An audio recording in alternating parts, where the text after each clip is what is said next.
તો જ્યારે ઘરમાં રોટલી વધી હોય ત્યારે છોકરાઓને રોટલી આપીએ તો ઠંડી રોટલી, ગરમ રોટલી ન ખાતા હોય તો ઠંડી રોટલી ખાય દીકરા મારા. મારો ઓલો હાથનો દબાણ દીધું હતું ને ત્યાં ઘોબો પડ્યો, મને ખબર જ હતી ખુલશે ઘોબો. ગુડ મોર્નિંગ, જય શ્રી કૃષ્ણ બધાને. અને અત્યારે બધા જમવા આવી જાવ. એકાદશી છે ને તો મમ્મીએ બનાવ્યા ચૂરમાના લાડુ, નહીં વધેલી રોટલીના લાડુ. મમ્મીએ વેસ્ટમાંથી બેસ્ટ આઈટમ બનાવી નાખી. જો છોકરાઓને આપીએ ને રોટલી ટાઢી તો કઈ ખાય નહીં. તો પેલા તો બધાને જોરથી બોલજો ને કર આપણા સબસ્ક્રાઇબરોને સંભળાય. હે હા, તો મને ક્યારેક ક્યારેક એમ થાય કે હું બહુ જ રાડો નાખું છું. ના ના મમ્મી રાડો કાઈ નહીં, મારો અવાજ ન આવતો હોય બહુ.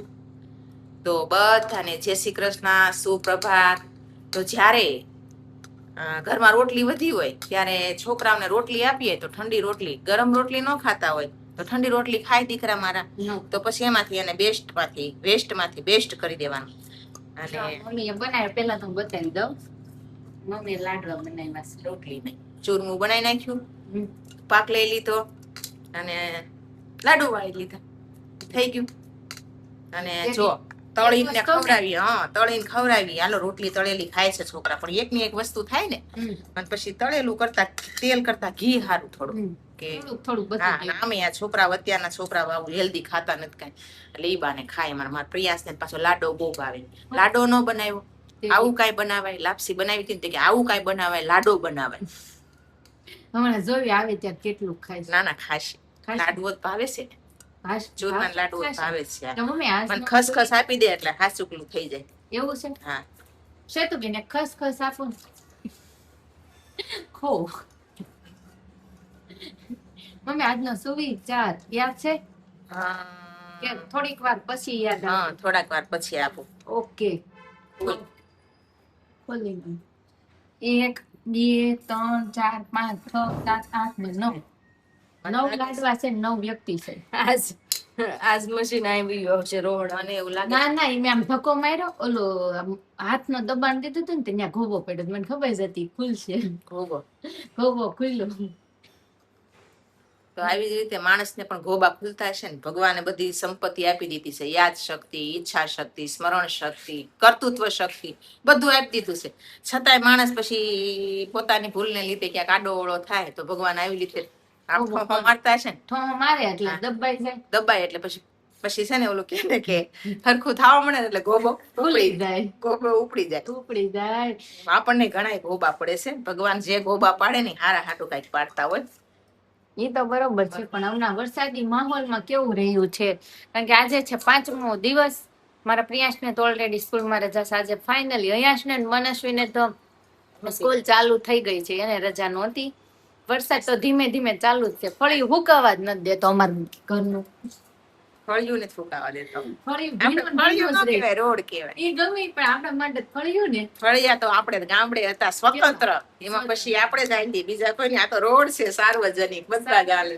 પણ ફળિયામાં પાસ કેવો ખબર, જરી કમ તો ફળિયામાં 4 જણાનો ભાગ હોય. પણ જોજે તું, આપણે જે રોડ ધોવાના, આપણું આંગણું ધોવાની જે સિસ્ટમ છે ને એ બધી જગ્યાએ નથી હોતી.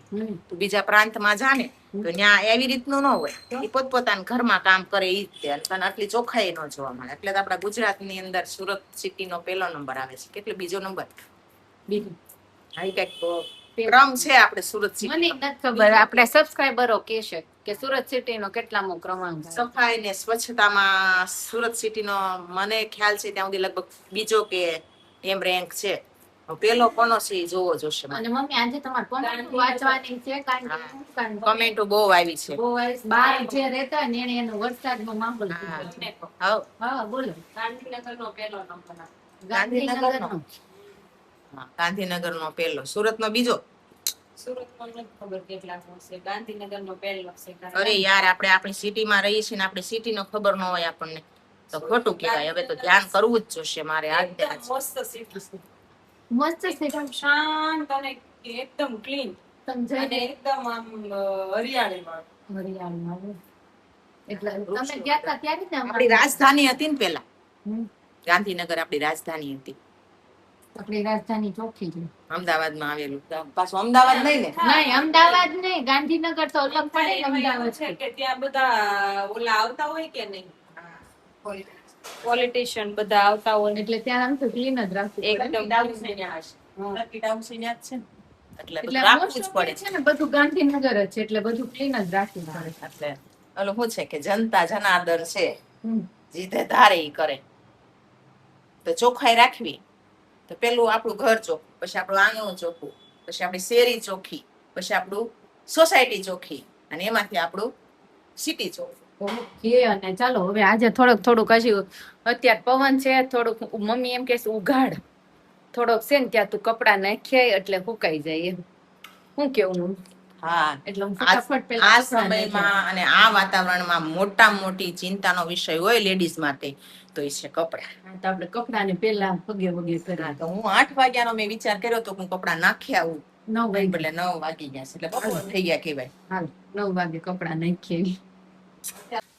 વાગ્યા છે 8:47 થઈ છે અને મમ્મી અહીંયા કઈક કરી રહ્યા છે. મમ્મી, હજુ કિચનમાં શું ચાલી રહ્યું છે? હા, ચાલી રહ્યું છે આદુ ધોવાનું. કેમ આદુ ધોવું છો? આદુ મગાવ્યું હતું, ધોઈ નાખું થોડુંક. અને જરીક અત્યારે મંદ પડી જાય આપણી પાચન શક્તિ, થોડોક આદુનો રસ, જરાક લીંબુ, સીધો મીઠું શક્ય હોય તો ઈ, નહીં તો ઓલું જરાક મીઠું નાખી અને પી જવાનો, એટલે પાચન શક્તિ સુધરે. અચ્છા, એટલા માટે આ તમે આદુ મંગાવ્યું છે? આદુ મગાવ્યું છે. થોડુંક છોકરાઓને પાઈ દેવાનું છે, અહીંયા પ્રિયાંશને, તાર ભાભીને. અચ્છા, ખાસ 2 વ્યક્તિને તો ખાસ? બેને ખાસ, બીજા બધાને પીવું હોય તો અતિ મહત્વનું છે આ. ઓકે, અને તમારા માટે છે આજે એક નવું ઉખાણું. બોલો. ઉખાણું? હા, એક નહીં ઘણા છે જે આજે કહેવાય ને સબસ્ક્રાઇબરના માસીને ન આવડે ને તો સબસ્ક્રાઇબરનો જવાબ આપવાનો છે. ઓકે, આવશે, આ તો આપશે જ, મને કોન્ફિડન્સ છે. કેટલી મસ્ત મસ્ત કમેન્ટો આવી છે. કોમેન્ટ તો વાંચીને જવાબ આપી દેજો. કાલ સવારમાં આપું. કાંઈ વાંધો નહીં, કાલ સવારે આપજો. ઉખાણું નંબર 1, જેને છે ને જવાબ ન આવડે ને મમ્મીને તો એ તમારે આપવાનું છે, પણ હું ઉખાણાના નંબર એટલે આપું છું પછી તમે એક કરીને અને ઉખાણાનો જવાબ આપી શકો. તાર કેટલા પૂછવાના છે? 3 છે. 3 એક નો પૂછાય, કઈ એક ન કરાય અત્યાચાર થાય. અત્યાચાર કાંઈ નથી કરતા, એ જનરલ નોલેજ છે. 3 ઉખાણાનો જવાબ તો યુ આવડી જાવ છો. એક ઉખાણાનો અમારા સબસ્ક્રાઇબર આપી દીધો, દીવો પૂછડે પાણી પીતો. હા, ઈ રાઈટ, એકદમ આન્સર સાચો છે, દીવો. તો લાલ ભેંસે ટોપી પહેરી, કાગળ ખાવા બેઠી, ખાધું એટલું ગામે ગામ, મેં તો વહેંચી દીધું. લાલ ભેંસે ટોપી પહેરી, કાગળ ખાવા બેઠી, ખાધું એટલું ગામે ગામ, મેં તો વહેંચી દીધું. બોલો શું? ઓલી પેન? નહીં. સારું, હાલો બીજો. ઓકે, ચાલો હવે બીજો છે લીલો ડબ્બો. લીલો ડબ્બો, સફેદ ખાના, કાળા મોતી, મીઠા દાણા, ઉનાળામાં સૌ કોઈ ખાય, બોલો એ કયું ફળ? હું? લીલો ડબ્બો, સફેદ ખાના, કાળા મોતી, મીઠા દાણા, ઉનાળામાં સૌ કોઈ ખાય, કયું ફળ કયો? સફેદ ખાના,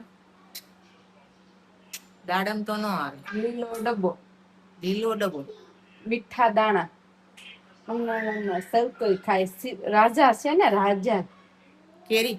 નો, એમાં ક્યાં લીલો ડબ્બો આવે? કાળા મોતી નો આવે. કાળા મોતી શેમાં આવે? જલ્દી વિચારો. કાળા મોતી નો, દાડમ માં ક્યાં આવે મમ્મી કાળા મોતી? તકમરિયા? નહીં. હાલો હવે ત્રીજો ઉખાણું. એવો કયો વર્ષ છે જે કદી પરણતો નથી? સ્વયંવર. સ્વયંવર કેમ પૌણે નહીં તો સ્વયંવર કેમ કહેવાય? 3 ઉખાણા પૂછ્યા છો.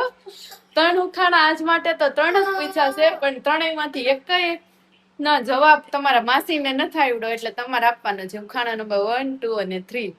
ઓકે, સાંભળી લીધા ને 3 ઉખાડા? અને ખાસ કરીને કાલ જેને છે ને જવાબ આવડતો હોય ને આપી દેજો. અને આજે તો બહુ ભૂખ લાગી હતી, સરસ મજાનું જમીન ફ્રી થઈને ઘરમાં હું પ્રિયાંશ ને 3 છીએ, બાકી બધા તો ક્યાં ખોવાઈ ગયા?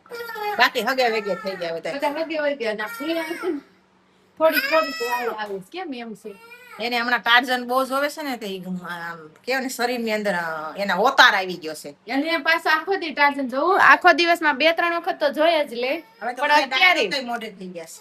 ડાયલોગ મોઢે થઈ અરે મંગલુ इसको कमरे में बंद करे मेरा घर गैरेज बंद करवाएगा ઓનો હૈયું એમ બોલતો હતો.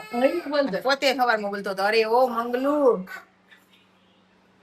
તો બધાને અને આ પ્રોજેક્ટર આવ્યું ને તો આ માથાકૂટ વધી. બધાને છે ને હવે 9 વાગ્યા છે ને 9 માં થોડીક વાર છે તો જય શ્રી કૃષ્ણ અને શુભરાત્રી, જય દ્વારિકાધીશ. ચાલો કાલે મળીશું નવા વ્લોગ સાથે. ફટાફટ સબસ્ક્રાઇબ કરી લ્યો જો દરરોજ વ્લોગ જોવો હોય ને તો નવા કન્ટેન્ટ સાથે. તો ચાલો બધાને પેલા આજે તો ઈ તો કહેવાનું રહી જ ગયું, હેપી એકાદશી મમ્મી. આજે દેવશયની એકાદશી છે, ઈ તો ન કીધું તમને. એકાદશી રહ્યા સવો તો. આ એકાદશી રહીશું હમ. અને આજે છે આપણી દેવ પોઢી એકાદશી. ભગવાનને પોઢાડી દીધા છે 4.5 મહિના માટે. હવે આપણે શું કરવાનું છે આપણે વિચારવાનું. ઓકે, એટલે 4.5 મહિના શું કરવું નહીં તમારે વિચારવાનું છે. મમ્મી એનો જવાબ કાલે આપશે. પણ દેવ ઉઠી એકાદશી જ્યારે આવશે ને ત્યારે ભગવાન ઉઠશે. એટલે ખાસ કરીને આ એકાદશીનો મતલબ શું છે ને, દેવશયની એકાદશીનો, અને 4.5 મહિના શું કામ કરવું એનો એક કોમેન્ટમાં જવાબ આપજો. ત્યાં સુધી ચાલો મળીએ